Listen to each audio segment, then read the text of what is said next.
안녕하세요, 미션의 션입니다. 한 주간의 애플 관련 주요 소식들만 전해드리는 미션의 주간 애플 소식입니다. 지난 영상에서 아이폰 13 프로 중심으로 11 프로 그리고 12 프로까지 비교해봤는데요. 아직 영상을 확인 못하신 분들은 오른쪽 위에 링크로 꼭 확인해보시길 바라면서 이번 영상은 새로 아이폰 구매하신 분들을 위해서 그리고 이미 사용하고 계시는 유저분들에게 보안을 위해 기본적으로 설정해야 하는 것들과 알아두면 유용한 아이폰 텍스트 편집 꿀팁까지 유용한 9가지 설정 정보를 공유해드립니다. 꼭 확인하시고 즐겁고 유익한 아이폰 생활 되시길 바라면서 바로 시작할게요. 먼저 시작하는 의미로 가볍게 하나만 짚고 갈게요. 간혹 이런 잠금 화면이 나올 때가 있죠. 화면이 확대된 상황인데요. 고장난 게 아니고 이럴 때 당황해하지 마시고 세 손가락으로 2번 톡톡 치시면 원래대로 돌아옵니다.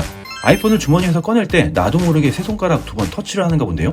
이거 자꾸 이러면 매우 귀찮죠. 이와 같이 터치로 확대나 축소가 필요 없으신 분들은 설정에서 손쉬운 사용 그리고 확대 축소에서 메인 설정을 해제하시면 됩니다. 그 다음으로 화면 밝기 설정인데요. 라이트 모드, 다크 모드 2가지가 있죠. 기본 세팅으로는 자동 설정인데요. 이렇게 해놓으면 아래의 옵션에 따라 변경이 됩니다. 저 같은 경우에는 다크 모드를 고정으로 사용하고 있습니다.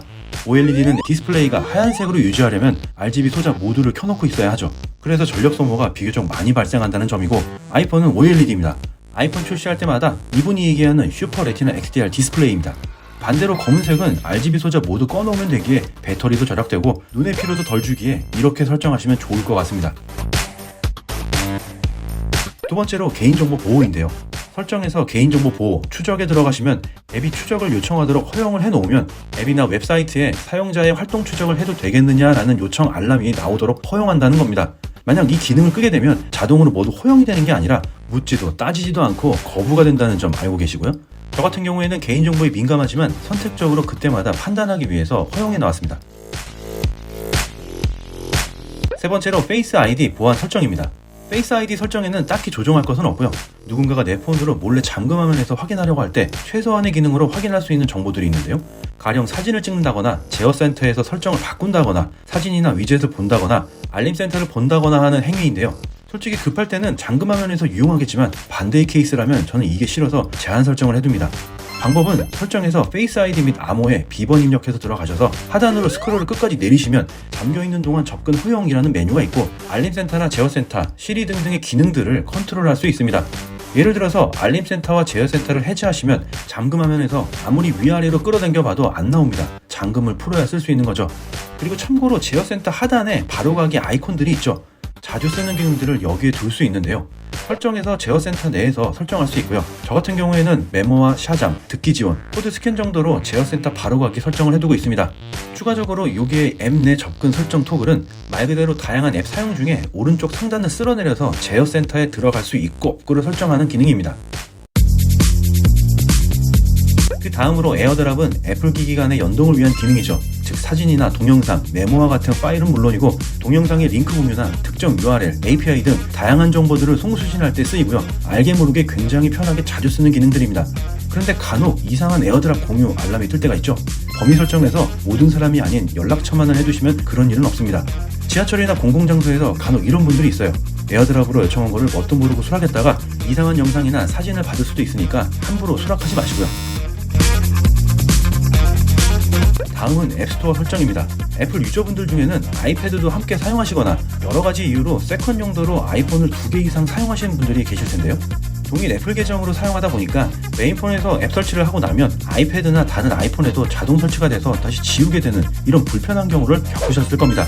만약 디바이스별로 앱 설치 관리를 분리하고자 한다면 설정에서 앱스토어로 들어가시면 자동 다운로드 설정 항목을 해제하시면 동일 계정의 다른 디바이스로 앱도 옮겨야 설치가 되지 않습니다.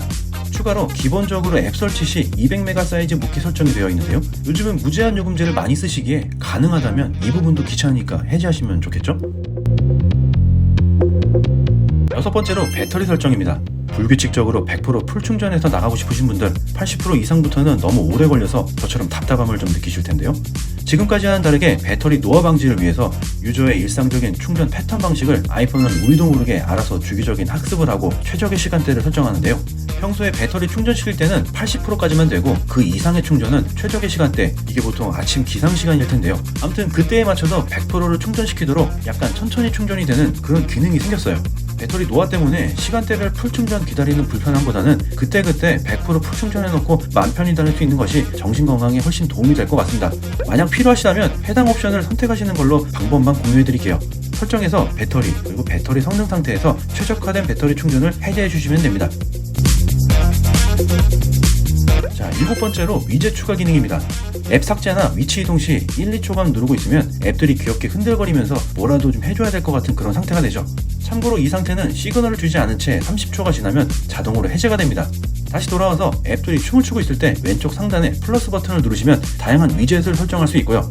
앱별로 입맛에 맞게 조합을 만드실 수 있습니다. 저는 메인 화면에 공간이 모자라서 다음 페이지에 배터리 표시와 QR 인증을 해두었죠.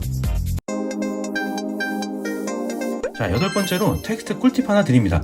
아이폰 내에서 텍스트 작업을 할 때 아주 유용하게 쓸 수 있는 기능입니다. 예를 들어 아이폰 메모장에서 텍스트 복사와 붙여넣기를 해야 할 때 맥북이라면 마우스 드래그 후에 커맨드 C, V를 할 텐데요. 바로 이 드래그 부분입니다.